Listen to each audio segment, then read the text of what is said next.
The Song of Poverty and Wealth. We begin this poem in the name of God. Our wish is to describe the nature of poverty. We shall sing about the traits of poverty and about all the features of wealth. Listen. Poverty is a black man with a dirty matted hair hunchback and crooked covered with sweat, with eczema stench smelling and dirty, with body odor akin to the phalia, with a short neck and without a nose, with cheeks resembling the fruits of tumfavia. If it follows a boy, it makes him old. If it bends him into an aged man resembling a fish hook, if it follows an old man, it finishes him off. He becomes thin like a bowstring.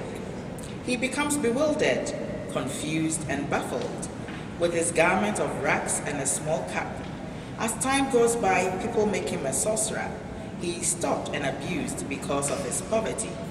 If an honest man becomes impoverished, people call him evil.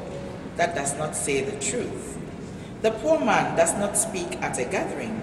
He must check his words in his own heart. If he begins to speak and present his arguments, they say to him, "You are lying. We refuse to listen." They distort his words and misinterpret them completely. They consider them foolishness, ridiculous things. The poor youth is treated as an old man. They say he is as old as a griffin. The poor man's anger is a ridiculous thing. He is angry, he is glad. It all means the same thing. The poor man has no friends. A butcher befriending a she-bastard son.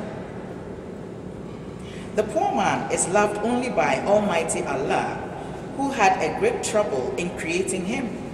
If he speaks cheerfully, they say, he is garrulous, he is a chatterbox. The poor man's work is never esteemed.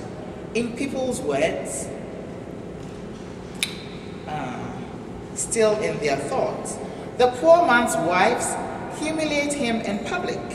When he calls, they ignore him. Oh, poverty.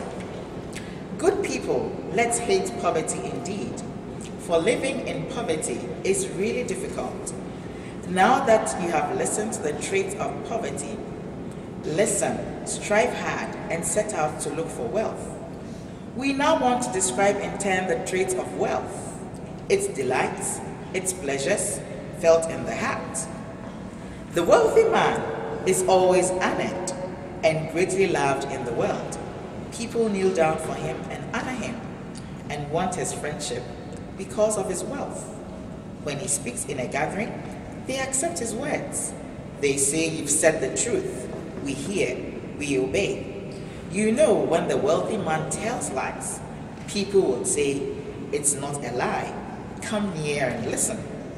Even when he lies beyond measure, they would make sense of it and say it is the truth. He is indeed wise, and note his intelligence. He is the wisest man in the world. Many professional beggars shout out. His name and his epithets are as many as they extol him. They say, "Look at him, how great he is, how handsome he looks, like a beautiful woman. His father is so-and-so, his mother so-and-so, his grandfather is so." Listen, O people. His daughter is so-and-so, his son is such and such, his grandson is so-and-so. Count them as great. If the wealthy man fails to adorn himself, they say indeed he obeys the teaching of the Quran. They would say he cares of nothing mundane. He worships Allah without hypocrisy. And when adorns himself, they would say, "Thank God, he is carefree and wants to amuse people." His wives, as you know, honor him greatly. They do not mention his name for his wealth. O people, do not begrudge the poet, for anger too is a sign of poverty. Here we shall stop, because if we continue, we shall be exhausted indeed. Let's pray to Allah to give us wealth and protect us against this evil of poverty. For the sake of the dignity of Muhammad, the best of prophets, Moses, Jesus, and also Jeremiah, I do thank God for completing my song on the traits of poverty and wealth. May protection, respect, and friendship be abundant for the Messenger Muhammad, father of Ruqayya. Thank you.